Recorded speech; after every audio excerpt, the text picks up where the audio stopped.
Doctor ಇವಾಗ ಮನೆಯಲ್ಲಿ ತುಂಬ ಜನ ಏನು ಮಾಡ್ತಾರೆ ಅಂತ ಹೇಳಿದ್ರೆ ಟೊಮ್ಯಾಟೊ ಆಗಿರ್ಬೋದು ಅಥವಾ ಕಲ್ಲಂಗಡಿ ಹಣ್ಣು ಇಲ್ಲ ಆಲೋವೆರಾ ಈ ಥರದ್ದೆಲ್ಲ ಹಚ್ಬಿಟ್ಟು ಉಜ್ಕೊಳ್ತಾ ಇರ್ತಾರೆ ಸ್ಕಿನ್ ಚೆನ್ನಾಗಾಗುತ್ತೆ ಅಂತ ಹೇಳಿ. ಇದು ನಿಜಕ್ಕೂ ವರ್ಕೌಟ್ ಆಗುತ್ತಾ ಡಾಕ್ಟರ್ ಇಲ್ಲ ಹಾರ್ಮ್ ಆಗುತ್ತಾ?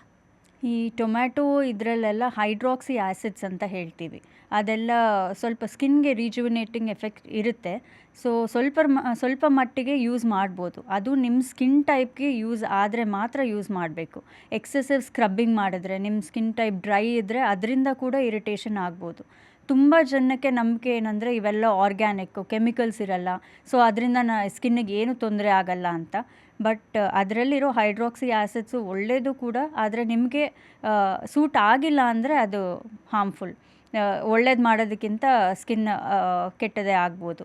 ಸೊ ನಿಮಗೆ ಸೂಟ್ ಆದರೆ ಮಾತ್ರ ಅದು ಮಾಡೋ ರೀತಿನೂ ಸ್ಕ್ರಬ್ಬಿಂಗ್ ತುಂಬ ಹಾರ್ಶ್ ಸ್ಕ್ರಬ್ಬಿಂಗ್ ಮಾಡಿದೆ ಯಾವಾಗಲೂ ಒಂದು ಸಲ ಡೈಲಿ ಮಾಡೋದ್ರಿಂದನೂ ಸ್ಕಿನ್ ಇರಿಟೇಷನ್ ಆಗ್ಬೋದು. ಸೊ ಯಾವಾಗಲೂ ಒಂದು ಸಲ ಮಾಡ್ಕೋಬೋದು, only if it suits your skin.